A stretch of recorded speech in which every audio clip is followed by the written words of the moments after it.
Students, मैं सुमित भारद्वाज एक बार फिर से आप सभी का स्वागत करता हूं अपनी YouTube channel chemistry by Bhardwaj sir में। और आज का हमारा टॉपिक है मैक्सवेल बोल्ट्जमान वक्र। ये मैक्सवेल बोल्ट्जमान वक्र क्या है बेटा? ये ताप पर अभिक्रिया की निर्भरता को दर्शाने के लिए प्रयोग किया गया। इसमें क्या होता है कि जब आप जो वाई एक्सेस है इसमें हम उन अणुओं के अंश लेते हैं जो कि ऊर्जा मतलब कि ऊर्जा वाले जो अणुओं के अंश होते हैं उनको हम लिखते हैं Ne/mt वाई एक्सेस पर। एक्स एक्सेस पर हम गतिज ऊर्जा देखते हैं। तो गतिज ऊर्जा क्या देखते हैं कि जो आपके अभिकारक होंगे, अभिकारक में कुछ अणुओं की गतिज ऊर्जा कम होगी, कुछ की ज्यादा होगी। जिनकी अधिकतम गतिज ऊर्जा होती है वो मैंने मान लिया कि ये तुम्हारे अधिकतम गतिज ऊर्जा वाले आपके क्या है, अभिकारक अणु हैं। अब टी टेम्परेचर पर ये इनकी अधिकतम संभाव्य गतिज ऊर्जा इतनी है।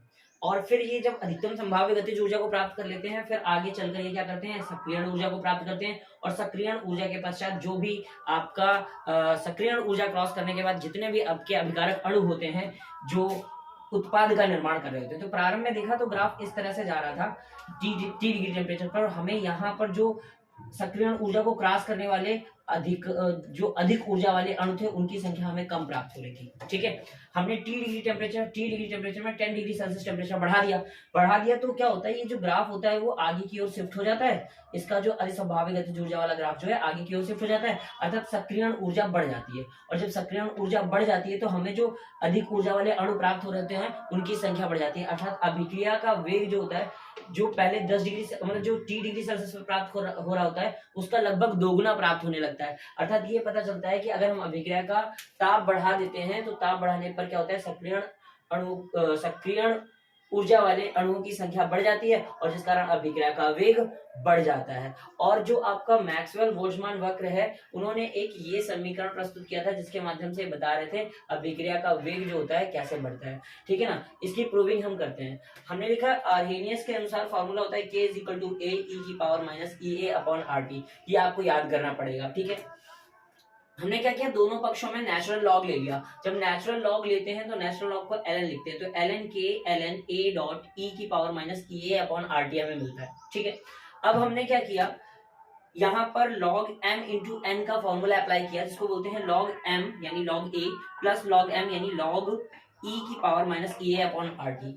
फिर आपका log का ही फॉर्मूला होता है कि log m की पावर n log m। तो ये n वाला जो मटेरियल था, जो पावर वाला था, वो आगे आ गया, प्लस माइनस माइनस।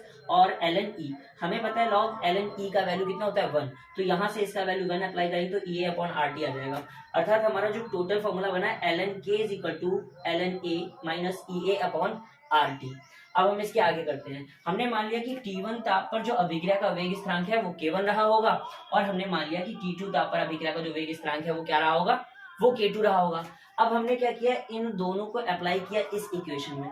जब इसमें हमने K1 अप्लाई किया तो log ln K1 log A-EA/RT1 बन रहा है, और जब इसके लिए अप्लाई किया तो log K2 ln A-EA/T2 बन रहा है।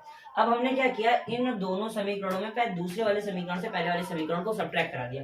सब्ट्रैक्ट कराएंगे तो log मतलब ln K2 minus ln K1, और यहाँ से ये दोनों तो सब्ट्रैक्ट हो जाएंगे। और यहाँ पर क्या हो जाएगा, जो माइनस वाला है, कहने का मतलब जो EA/RT है इसको हम पहले लिखेंगे जो कि माइनस में था, इसके पास माइनस जाएगा तो इसको प्लस का कर देगा तो EA/T1 बनेगा। अब हमने क्या लिखा, ln K2/K1 =EA/R, ये हो गया। अब मैंने क्या किया, इनसे इससे और इससे EA/R कॉमन कर लिया तो बचा 1/T1 माइनस का 1/T2। ये देखो माइनस का था तो 1/T2, ये T1 प्लस का था तो 1/T1। अब क्या किया, आपने ln को कन्वर्ट करना होता है log 10 बेस में। जब 10 बेस में कन्वर्ट करना होता है तो 2303 लिखते हैं, मल्टीप्लाई कराते हैं, तो ये बन गया log 2303 log 10 base K2/K1 EA/R। इसमें एलसीएम लेकर सॉल्व करेंगे तो T2 minus T1/T1 into T2 बनेगा। अब ये वाला जो मल्टीप्लाई में इसको मैंने इधर डिवाइड में भेज दिया, तो हमारा जो प्रूविंग आनी थी वो आ गई। क्या, log K2/K1 EA/2.303R T2 minus T1/T1 into T2। Hopefully आपको समझ में आया होगा। मैं हट जाता हूँ, आप इसका स्क्रीनशॉट ले लीजिएगा और बढ़िया अच्छे से नोट्स बनाइए और पेपर बेस्ट करके आइएगा। बहुत इंपॉर्टेंट टॉपिक है, रेगुलर पेपर में पूछा जाने वाला है। Thank you so much, please note कीजिएगा।